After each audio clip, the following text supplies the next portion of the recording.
अब यहाँ फलफुलको फ्याक्ट्रीमा आएका छौँ।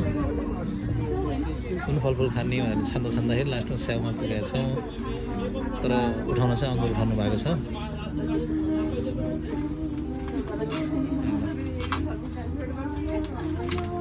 यो चाहिँ आन्सन हो।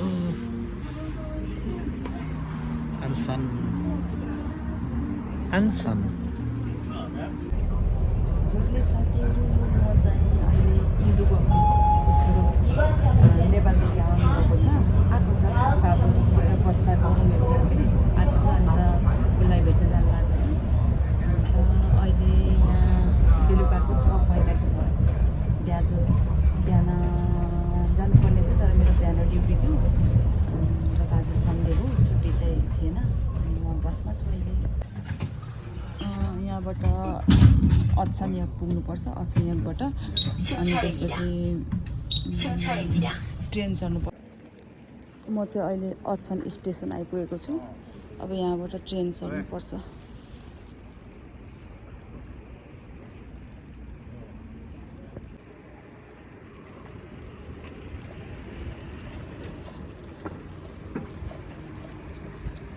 यो स्टेसन चाहिँ म पहिलोचोटि चढ्न लागेको छु, अहिलेसम्म चढेको थिएन।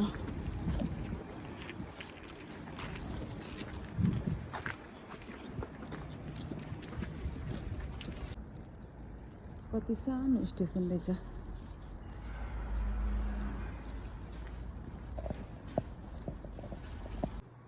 अहिले म अछाम स्टेसनमा आइपुगेको छु। कति सानो स्टेसन हो, रमाइलो लाग्ने हिँड्न पाउँदा त।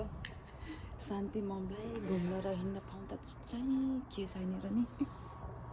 साइक्लिङ यहाँभित्र नि साइकल चलाउनु रहेछ त।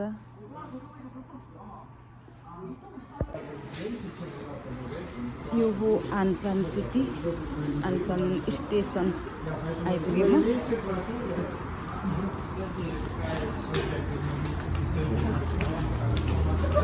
अहिले यहाँको 7:30 जति भयो क्यारे, अन्दाजले भनिरहेको छु। मोबाइल हातमा छ, टाइम हेरेको छुइनँ मैले।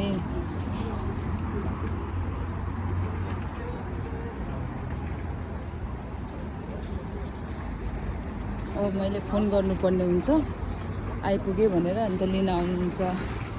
इन्दु गौतमको भान्जीको उहाँको रेस्टुरेन्ट छ कि यहाँ, नेपाली रेस्टुरेन्ट। यहाँ के खानेकुरा बिक्री भइरहेको छ।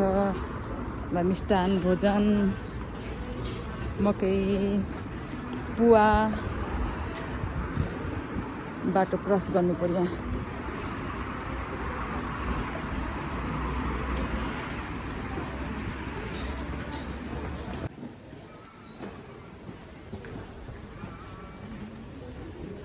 स्टेसनभित्र यो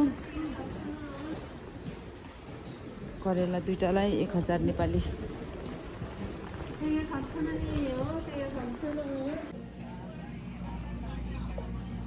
हाम्रो इन्दु गौतम बुद्धको भान्जी अनि गौतम बुद्धको छोरा। अब हामी एकछिन बाहिर जान्छौँ, बाबुसँग म एकछिन टाइम स्पेन्ड गर्छु। जाऊँ बाबु। अनि अर्को सानो रिक्वेस्ट सबैजना साथीहरूलाई, यहाँ आँगन रेस्टुरेन्ट छ है आन्सानमा, आँगन रेस्टुरेन्ट। अन्त 4 नम्बर गेट है, 2 नम्बर गेट हो। अनि 2 नम्बर गेट आन्सनबाट निस्किनु भयो भने एकदमै ठ्याक्क अलिकति 2-3 पाइला हिँड्नुभयो भने यहाँ आँगन रेस्टुरेन्ट छ है। एकदम मिठो नेपाली खाना खानु हुने भए र त यहाँ छ, यहाँ के सामान मन लागेको छ किन्न सक्नुहुन्छ। चिउराहरू, दालहरू छ, किन्न पनि सक्नुहुन्छ है। नेपाली पसल सँगसँगै रेस्टुरेन्ट। आँगन रेस्टुरेन्ट, आँगन नेपाल, इन्दो उमसिकजम। आँगन रेस्टुरेन्ट। यो चाहिँ आन्सन बजार, आन्सन मार्केट। ल हामी आन्सन बजारमा। साँच्ची इन्दु गौतमको छोरा बाबुको नाम के अरे? ए नवीन। नाम सुन्दाको म त के नामै भन्न आएछ, बिर्सिनु रहेको त। नवीन गौतम। 4 दिनको फेसबुकमा हो। ए म त ओरिजिनल नाम दिला हो। अनि त बाबु 4 दिनको लागि आएको थियो नि कोरिया लागि आए मेरो बाबु नि आएको थियो नि घुम्न यहाँ कोरिया नै 7 दिन 7 होइन 10 दिन बस्यो कति अगाडि लास्ट विन्टरमा आएको थियो हजुर ठुलो बाबु ठुलो बाबु ल अब हाम्रो शाखा सन्तानहरू सबैजना कोरिया घुम्दै जाने मम्मीहरूलाई भेट्न आउनु पऱ्यो नि मम्मी उसलाई नि आएको थियो नि आएको थियो इन्द्र सुनाएको थियो आनसानको 2 नम्बर गेटमा झरेर आँगन रेस्टुरेन्ट यहीँ देखिन्छ यहीँ पर आँगन रेस्टुरेन्ट देखिन्छ अब खानेकुराको नलिकति दिउँ न ल मकैहरू खानु मन लाग्छ भने तातो मकै मासु र हामी चाहिँ आनसानमा छौँ दिदीहरूले भिडियो बनाउँदै हुनुहुन्छ म पनि भिडियो खिचेको भिडियो बनाएको जस्तो अवस्थामा आइहालेँ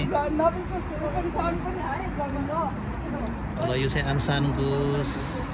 आनसान सिटी हो र रेलबाट ट्रेनबाट सबैबाट त्यहाँ आइसकेपछि 2 नम्बर गेटमा आएर हामी यहाँ घुम्दैछौँ र this is a nice place यहाँ चाहिँ सुन्तला च्याउहरू लाने भन्ने कुराकानी भइरहेछ अनि ठुलो यहाँ फलफुलको फ्याक्ट्रीमा आएका छौँ कुन फलफुल खाने भनेर छान्दाखेरि लास्टमा स्याउमा पुगेका छौँ तर उठाउन चाहिँ अङ्गुर उठाउनु भएको छ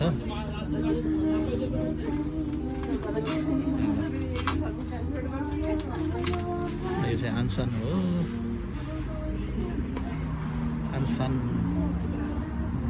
आनसान